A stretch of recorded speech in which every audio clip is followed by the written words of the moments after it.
Welcome back, everyone, to another deep dive with us. It's great to be here. Today, we're going to be looking at sort of that fuzzy line between just being lazy and having actual depression. Yeah, We have a ton of really interesting sources that we've pulled from YouTube. absolutely. We're going to be looking at Psych2Go. We're going to be looking at the Psyche, Clark Kegley, even the Vandalist. Yeah. We're going to be looking at all of these and trying to really tease apart the differences. Yeah. Because it's a huge question, I know, that a lot of people ask themselves. It's so important, and so often people misinterpret or misunderstand. Right. The word lazy gets thrown around very haphazardly. Right. And there's so much more to mental health than just calling somebody lazy. Right. And especially in today's world where you're expected to be on all the time. Exactly. You know, it's really easy to misinterpret some of these signs. Oh, absolutely. So one of the things that I think is really interesting that the Psych2Go videos pointed out right off the bat is that a lot of the signs of burnout or depression can actually look like laziness. That's right. It kind of masquerades as laziness. Yeah, exactly, like it's wearing a disguise. Yes. So how do we start to see the difference? Yeah, so Psych2Go lists these common symptoms like low energy, Yeah. lack of motivation, wanting to kind of avoid social situations. Yeah. And those are things that we might quickly label as lazy behavior, Right. but it can actually be a sign of something much deeper. So where do they start to diverge then? Where does laziness and, burnout and depression kind of, where's that dividing line? Well, it's not about finding one specific symptom that's going to be this big flashing sign. Right. Instead, we're looking for these patterns and really taking those behaviors in context. Yeah. And one of the things that Psych2Go really highlights is if you see a dramatic shift in someone's behavior, especially from highly motivated to completely unmotivated. Wow. That could be a warning sign. So, for example, someone who used to love playing guitar every single day, all of a sudden they can't even bring themselves to pick it up. Yeah. That kind of huge change is definitely something that you want to look at a little more closely. Yeah. That makes total sense. It's not just about feeling like, I don't want to do it. It's about losing that passion for something that you were really into. Yeah. Yeah. It's about that inner drive that's just gone. Yeah. Yeah. So there's there's a difference between just feeling lazy and then having that. Absolutely. Like real. Yeah. That's where we get into the finer points of depression and burnout. Okay. It goes way beyond just feeling a little bit, or wanting to stay in bed all day. Yeah. There's a deeper sense of disconnect from yourself, from your emotions, from other people. Yeah. And one of the terms that Psych2Go uses is depersonalization.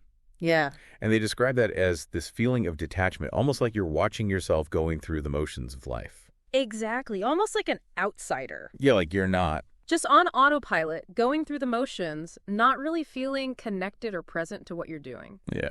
And that sense of detachment extends to relationships as well. Right. Social withdrawal in these cases is less about I want to be alone and more about this feeling of being unable to really genuinely connect. Right. Even with friends and family that you're close to. Like there's a wall. Yeah. Yeah. Yeah, like there's a wall up that prevents you from really engaging. Yeah, and a lot of the sources talk about emotional numbness. Yeah. As being a big thing. Yes, absolutely. Yeah. And several of the Psych2Go videos also talk about depression, often bringing a wave of these unexplained negative emotions. Right. So it's not just a lack of motivation. It's often coupled with, persistent sadness, hopelessness, anger, and that seems to come out of nowhere. And there's no real, reason for it. Exactly. You can't pinpoint the root cause of it. Right. It's vital to look beyond just the behavior and look at the whole picture. So it's not just, I don't feel like doing anything. Right. It's much deeper than that. It's multifaceted. Right. And another thing that a couple of the Psych2Go videos talk about is the physical symptoms. Yes. They're talking about having trouble sleeping, changes in appetite. Fatigue, even physical aches and pains. Right. And those are not things we typically associate with just being lazy. Not at all. Those physical signs often get overlooked. Right. But they can be key indicators that there's something more complex happening. It's fascinating, isn't it, that depression can actually manifest in physical ways as well. And I thought it was really interesting, too, that one of the videos talked about mental exhaustion. Yes. And they described how it can actually make simple tasks feel like they're impossible to do. And unlike laziness, where a good night's sleep usually fixes it, Right. mental exhaustion isn't easily remedied by just resting. Right, so it's not about being lazy. It's about genuinely feeling drained mentally. Yeah. And then another thing I thought was really interesting is the video about overstimulation. That's a fantastic point. Psych2Go suggests that certain individuals might be more sensitive to their environment, which leads to difficulty focusing, a tendency to put things off, and that could be mistaken for laziness. Right. It's like our modern world, with all of the constant demands and noise, actually ends up being mentally draining. Yeah, it's like sensory. Especially for those that are more sensitive. Overload. Yeah. Yeah. Okay. Well, that brings us to something I think is really interesting that Clark Kegley talks about in his video. Yeah. And that is the possibility that procrastination is actually driven by fear. Yeah. He even ties it to the amygdala, that fight or flight part of our brain. Yeah. So what he's suggesting is that procrastination might actually be a coping mechanism. Yeah. Not necessarily a sign of laziness. Our brains, in an attempt to shield us from negativity, are leading us to avoid the task altogether. Yeah, and this ties in nicely with what the Vandalist talked about as well. Yeah. He talks about how, generally action stems from a deep-seated reason or cause. Exactly. And, so without that driving force, even someone who appears lazy might just be missing that thing that motivates them. It all comes down to, why do we do the things that we do? Right. And if we don't have a clear why, it's much harder to summon the energy and the motivation to take action. So it's not necessarily a sign of laziness, it's that there's no driving force. It's like a car without fuel. Yeah. Okay. Yeah. So we're starting to realize that maybe what we're seeing is laziness maybe isn't laziness at all. Maybe it's fear disguised as procrastination. Yeah, and I like how Clark Kegley talks about how it's not just a lazy person's problem. Yeah. He uses all these examples like PhD students, engineers, successful entrepreneurs who struggle with procrastination. Especially when the pressure's on and the stakes are high. Right, yeah. So it's not just a matter of willpower or discipline or whatever. Right. And he tells that really great story about the photography professor. Oh, yeah. Who divided his class into two groups. Yeah. And he told one group to focus on producing as many photos as possible, and the other group to produce one perfect photograph. That's such a brilliant illustration of how sometimes aiming for quantity rather than quality can be more productive. Right. And the students who were told to just take as many pictures as possible ended up creating better work than those who were trying to create this one perfect image. It's like that saying, perfect is the enemy of good. Right, yeah. Sometimes we get so caught up in chasing perfection that we end up stuck. We're paralyzed by the fear of making a mistake. Yeah, exactly. Yeah. So what if, instead of trying to do one thing perfectly, we were to just focus on? What if we embrace imperfection? Yeah. What if we allow ourselves to be messy and to make mistakes and to learn and grow through that process? Yeah, that's great. And this ties in with what the Psyche and the Vandalist talk about. Yeah. This whole idea of purpose and meaning. Exactly. And that kind of speaks to the idea that a lack of purpose can actually lead to these feelings of being lost and unmotivated. Absolutely. Which we're mistaking for laziness. Exactly. So I think the big takeaway here is that if you were feeling unmotivated, don't just brush it off as, oh, I'm just lazy. Right. Take a deeper look and think, is there something else going on here? Could it be burnout? Could it be depression? Is it fear? Do I just lack purpose? What is it? Ask yourself, how long has this been going on? Yeah. Are there other changes I'm experiencing physically, emotionally? Right. Have I lost interest in things that I used to love? Right. Those are all really important questions. Yeah. So take a moment to really think about what's going on with you. Exactly. And if you are struggling with some of these things, don't hesitate to reach out for help. Talking to a therapist or a counselor can be so beneficial. They can provide support and guidance in figuring out what's going on and finding ways to move forward. Because sometimes we just need that outside perspective, right? Exactly. It's really hard to look at ourselves objectively. Absolutely. Especially when we're feeling kind of lost and down in the dumps. Exactly. So remember that seeking help is not a sign of weakness. It's a sign of strength. It's a sign of strength. Yeah, exactly. It takes courage to acknowledge that you need support. Yeah. It's a vital step in understanding yourself and moving forward. Right. So give yourself permission. Yes. To prioritize your mental well-being. Absolutely. And you know, in terms of taking action, I really like those tips that the Psyche video gave about finding your way when you're feeling lost. Yeah, those are great. You know, they talk about journaling. Yeah, mindfulness. Mindfulness. Letting go of comparing yourself to other people. Right. All of those things can help you tune in to yourself. Yeah. Quiet the outside world. Yeah. And begin to reconnect with what matters to you. So it's about shifting your focus inward instead of constantly looking at what other people are doing. Exactly. And measuring yourself against those external expectations. Nurturing self-awareness, understanding your own values, Yeah. defining your own version of success. Right. As the Psyche video beautifully puts it, no one else's definition of success or happiness can replace your own. Right. And we are bombarded all the time with messages about what we should be doing. Constantly. How we should be living, who we should be. Yes. But it's up to us to define our own path. Absolutely. Our own purpose. Your path doesn't always have to be grand or extraordinary either. Right. As we touched on earlier, sometimes it's about finding purpose and meaning. Right. In the small everyday moments, those simple acts of kindness. Yeah. Creativity, or even just taking care of yourself. Yeah. It's about noticing those moments and appreciating how they enrich our lives. I love that. Finding the extraordinary in the ordinary. Yes. Yeah. And that's where gratitude comes in. Yeah. The Psyche video highlighted its power in shifting our perspective from what's lacking to what we already have. Right. It's about nurturing a sense of appreciation for the good things in our lives, even when we're feeling lost or unmotivated.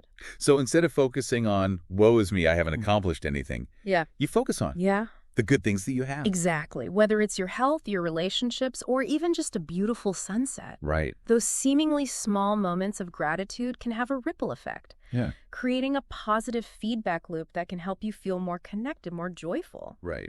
And more motivated to engage with life. So you're actually retraining your brain. Exactly. To focus on the positive. Yeah. And don't underestimate the importance of connection. Reaching out to friends, family, even a therapist can provide a much-needed sense of support and belonging, especially when you're feeling isolated or overwhelmed. Sometimes just knowing that you're not alone in your struggles can be incredibly validating and empowering. Right. It reminds us that we're part of a larger community, that people care about us, and that we don't have to go through this alone. And let's not forget about fear. Yeah. I mean, Clark Kegley pointed out that fear can be a major driver of procrastination and inaction. Yeah. But it can also be a sign that we're on the cusp of something great. Absolutely. You know, that we're stepping outside our comfort zones. Yeah. And pushing ourselves to grow. Exactly. So instead of letting fear paralyze you, see it as a signpost. Right. An indicator that you're on the right track, challenging yourself to become the best version of yourself. I like that. Yeah. And the Psyche video had a great metaphor about seasons. Oh, yeah. You know, they talked about how nature goes through these cycles. Yes. Of growth and harvest and decay and renewal. Mm-hmm. So do we. And so do we. Exactly. Sometimes when we're feeling lost or unmotivated, it's because we're in a season of rest, a season of introspection, a season of preparation for what's to come. So it's like you're being given the time and space. Yeah. To reflect and recharge and to come back stronger. And that's where trust comes in. Yeah. Trusting that this season has a purpose, that there's wisdom in the stillness. Right. And that when the time is right, we'll be ready to blossom again. Yeah. It's a beautiful reminder that even when things are uncertain, there's a bigger plan unfolding. Absolutely. Right. Yeah. And the journey is uniquely yours. It's your path. Yeah. And it's a destination that's worth waiting for. Yeah. And remember, it's not about being perfect. Exactly. It's about embracing all the messiness. Yeah. The imperfections and the unexpected, and finding joy in that process of becoming. Absolutely. So true. So what's the most profound realization of all? What's that one thing that can really transform the way that we see ourselves? I would say that being lost is not a curse, it's a gift. Wow. That is powerful. Being lost is a gift? Yeah. It really flips the script on how we normally think about that. It does.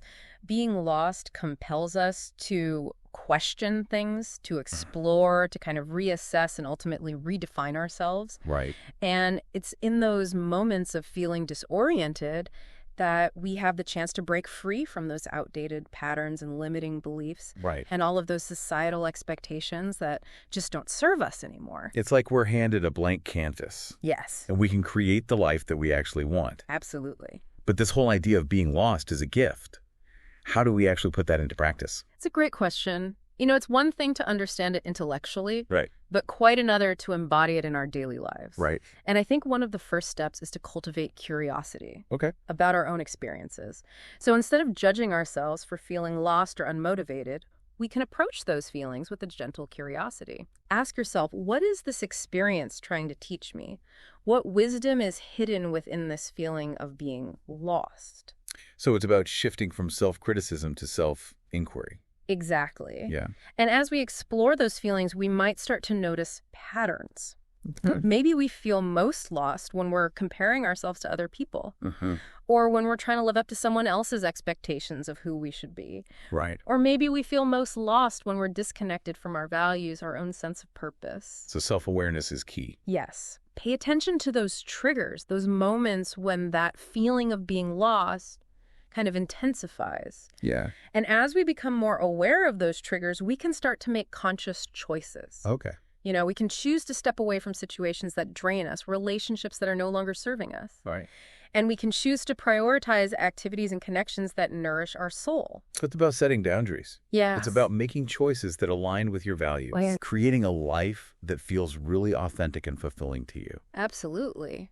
But what about those times when we feel completely stuck? Yeah. Like we can't see the forest for the trees. We just can't find our way out. What advice would you give to someone who's really in that thick fog? I think it's important to remember that we're not meant to have it all figured out all the time. Right. Life is a journey. It's not a destination. Right. And there will be times when we feel lost, confused, uncertain about our path. And that's okay. Yeah. It's in those moments of uncertainty that we have the opportunity to dig deep, to tap into our inner resources, and to discover a strength and resilience that we never knew we had. So we're embracing the unknown. We're embracing the uncertainty. Yes. We're trusting that even though we can't see the past, exactly, there's something guiding us. And sometimes the most powerful thing we can do is to surrender to the process. Okay. To let go of our need to control everything. Yeah. And to trust that we're exactly where we need to be. Even if it doesn't feel like it. Even if it doesn't make sense in the moment. Right. Because sometimes when we let go of that tight grip on how we think things should be, we open ourselves up to possibilities that we could never have imagined. So we have to let go of that certainty, that control. Yeah. And trust that there's something bigger at play. Exactly. But that's easier said than done. It is. It's a practice, a daily commitment to choosing trust over fear, to choosing faith over doubt. Right. And it starts with small steps. It might be as simple as taking a few minutes each day to connect with your breath, to ground yourself in the present moment. Okay. And to remind yourself that you are safe, you are loved, you are exactly where you need to be. So we're cultivating presence. Yes. We're grounding ourselves in the here and now. Exactly. And we're trusting that even though things are chaotic and uncertain, yes, we have the tools to get through it. We have the resources. Yeah. And as we cultivate that sense of presence, we start to tap into our intuition, that inner knowing. That inner voice that whispers wisdom and guidance, even when our minds are racing with all the doubt and fear. Right. It's there. So we're learning to listen to that gut feeling. Yes. Even when it doesn't make sense. Even when it seems illogical or irrational. Right. Our intuition will often guide us towards experiences and connections that support our growth and evolution. Okay. It might lead us to a new book or a new hobby, a new friend, even a new career path. So we're following those nudges even if they seem small. Yes. Yeah. Trusting that they're leading us towards something meaningful. But what about when that voice is silent? When we feel completely lost and disconnected, what do we do then? Yeah. Those can be challenging times for sure. Uh-huh. But even in those moments of disconnection, there's always something we can do to nurture ourselves, to reconnect with our inner wisdom, to invite inspiration back into our life. It might be spending time in nature, listening to music that moves us, engaging in creative expression, or simply allowing ourselves to rest and recharge. So we create space. Yes. For stillness. Yes. For those pauses where we can reconnect with ourselves. Absolutely. And I think this ties back to what we were saying earlier about self-care. Yeah. When we're feeling lost and unmotivated, it's easy to neglect our own needs. Absolutely. And put ourselves last on the list. And our culture often glorifies busyness and productivity. Right. Making it easy to believe that we need to be constantly doing something. Right. But sometimes the most productive thing we can do is simply be. Yeah. To give ourselves permission to rest, to daydream, to wander, to just exist without an agenda. So we give ourselves permission to get lost. Yes. Yeah. And those moments of quiet, of stillness, can be incredibly fertile ground for creative insights. Right. Fresh perspectives, a deeper understanding of ourselves. Yeah. Don't be afraid to schedule unstructured time into your week time for listening to your inner voice, for letting your intuition guide you. Sometimes the most unexpected detours lead to the best places. Absolutely. And as we navigate these uncharted territories, yeah, it's important to remember that we're not alone. Right. There's a whole community of fellow explorers out there, people who are also on their own journeys of self-discovery, right, who get the challenges and triumphs of embracing the unknown, right, and who are ready to offer support along the way. So we reach out, we connect with those people. Yes. Yeah. We share our experiences and offer support in return. And this journey of self-discovery, of seeing being lost as a gift, it's an ongoing process. It is. There's no finish line. Right. There's no point at which we've arrived and have all the answers. Yeah. It's a continuous unfolding, a constant evolution. Yeah. And that's what makes it so exciting. So let's embrace the journey. Yes. With all of the ups and downs, the highs and lows, the moments of clarity and the moments of confusion. Yes. And let's just trust that the path is leading us where we need to be. And most importantly, let's enjoy the ride. Because this life, this one wild and precious life, is a gift. Yes. It's meant to be savored, explored, and celebrated every step of the way. Those are really wise words. So for all of our listeners who are out there feeling lost, unmotivated, or stuck, remember, you're not alone. You're not alone. Embrace the journey. Trust the process. And don't be afraid to ask for help. Yes. There's a whole community out there rooting for you and ready to celebrate your victories. The journey itself is the destination. And it's when we get lost that we discover the most amazing things about ourselves and about the world around us. Beautifully said. Now let's kind of shift gears a bit and talk about some practical strategies. Okay. For putting all of this into action. We've talked about self-reflection, cultivating gratitude, embracing the unknown. Right. But how do we translate those concepts into actual steps that we can take in our daily lives? Right. So how do we take all this theory and actually do something with it? Yeah. How do we transform those blah feelings into something positive? I think one of the simplest yet most powerful things you can do is start paying attention to your energy levels throughout the day. Okay. Notice when you feel most alive, most engaged, most in the flow. Okay. What activities bring you a sense of joy, even if it's just a quiet kind of satisfaction? So we're really trying to tune in to when we feel most like ourselves. When we're naturally drawn to doing things. Exactly. And as you start to notice those patterns, get curious about it. Okay. Ask yourself, what is it about these activities that lights me up? Yeah. Is it the creativity? Is it the challenge? Yeah. Is it connecting with other people, a sense of accomplishment? Wow. What is it? So it's not just noticing the activities themselves, it's understanding why we enjoy them. Exactly. Because once you understand that why, you can start to bring more of these energizing activities into your life intentionally. Okay. And it doesn't have to be a huge overhaul or anything. Right. It could be as simple as carving out 15 minutes a day to read, right, or work on a creative project, or just connect with a friend. Small steps can lead to big shifts. So make small changes, but make sure that they're changes that really speak to you. Right. Yeah. Changes that are aligned with what matters most to you. And as you start to implement these small changes, pay attention to how you feel. Absolutely. Are you more energized, more motivated, right, more fulfilled? If so, fantastic. Keep building on those positive experiences. And if not, adjust. Exactly. Tweak things, try a different approach. Yeah. The key is to keep exploring until you find those things that resonate with you. And it's not about finding that one perfect thing. Right. That's going to make everything better. Yeah. It's not about finding that one perfect passion. It's about cultivating a life that's full of activities and experiences. Right. That bring you joy and challenge you and help you grow. Yeah. So we're embracing that variety that's in life. Yes. And we're acknowledging that, things change, we change. Yeah. Absolutely. our energy and motivation will ebb and flow. Right. And our interests and passions are going to evolve over time.